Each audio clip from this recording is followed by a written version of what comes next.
नमस्कार. आज आपण भगवद्गीतेच्या 13व्या अध्यायाची सुरुवात करणार आहोत. क्षेत्र क्षेत्रज्ञ विभाग योग, प्रकृती, पुरुष आणि चेतना.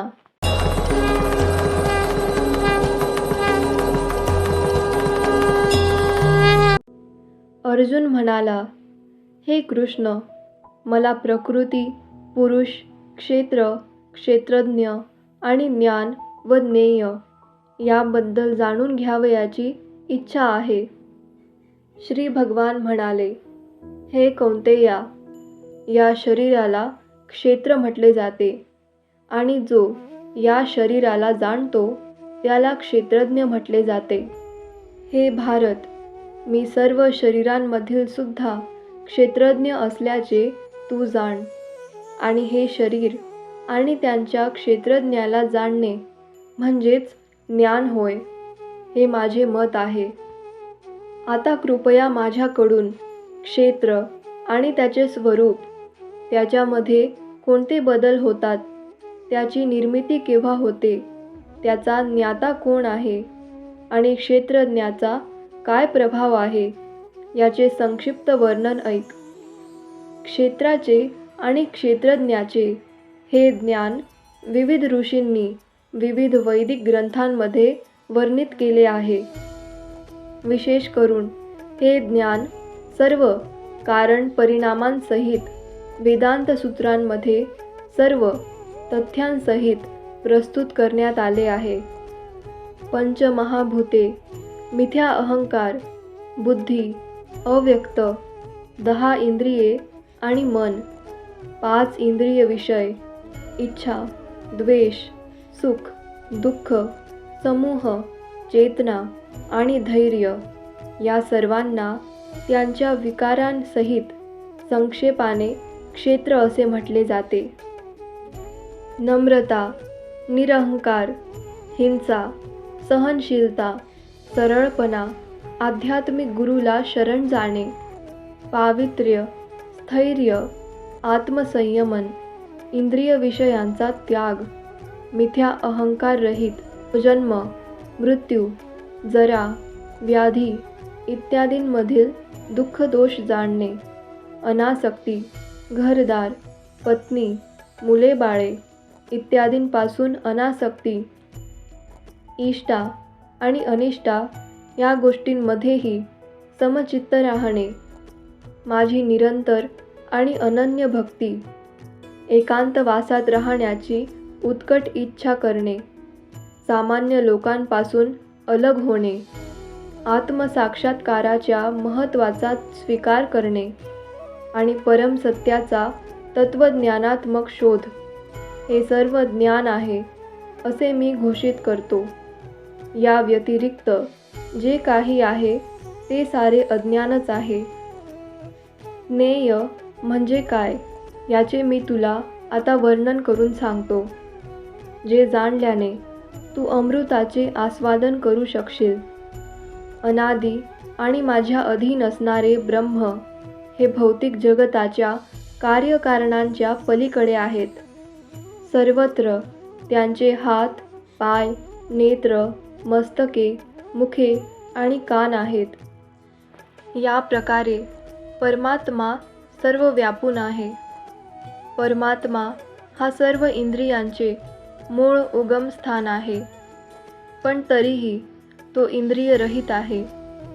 तो सर्व जीवांचा पालन करता असला तरी अनासक्तच आहे. तो प्राकृतिक गुणांच्या पलीकडे आहे आणि त्याचबरोबर सर्व प्राकृतिक गुणांचा स्वामीही आहे. परम सत्य हे सर्व चराचर प्राणीमात्रांच्या अंतरात आणि बाहेर आहे. ते सूक्ष्म असल्यामुळे भौतिक इंद्रियांच्या पाहण्याच्या किंवा जाणण्याच्या ग्रहणशक्ती पलीकडे आहे.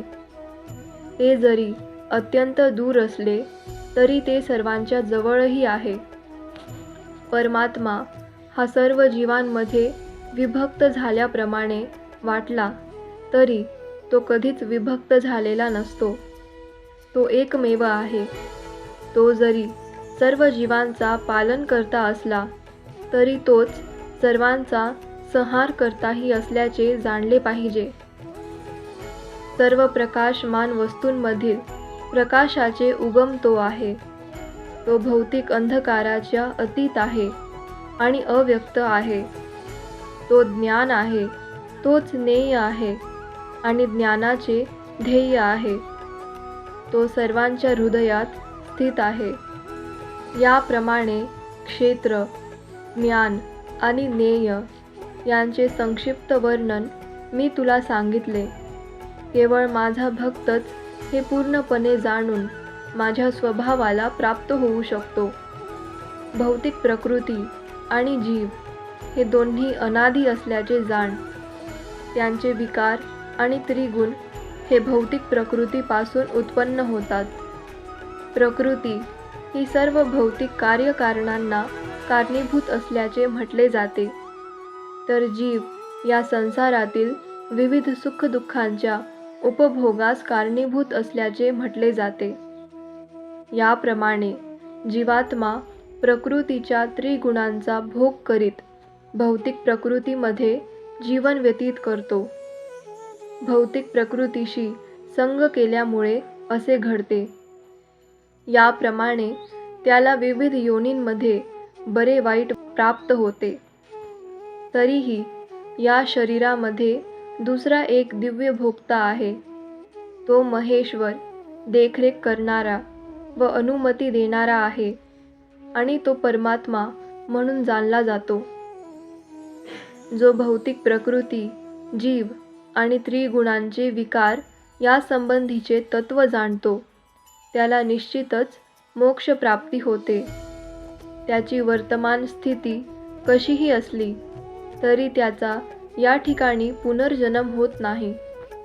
काही जण परमात्म्याची अनुभूती आपल्या अंतरात ध्यानाद्वारे, इतर काही जण ज्ञानाच्या अनुशीलनाद्वारे आणि अन्य काही जण निष्काम कर्माद्वारे करतात. असे इतरही आहेत जे आध्यात्मिक ज्ञानामध्ये जरी निष्णात नसले तरी इतरांकडून परमपुरुषासंबंधी ऐकून त्याची उपासना करण्यास प्रारंभ करतात. प्रमाणित व्यक्तींकडून ऐकण्याच्या त्यांच्या प्रवृत्तीमुळे ते सुद्धा जन्ममृत्यूचा मार्ग पार करतात.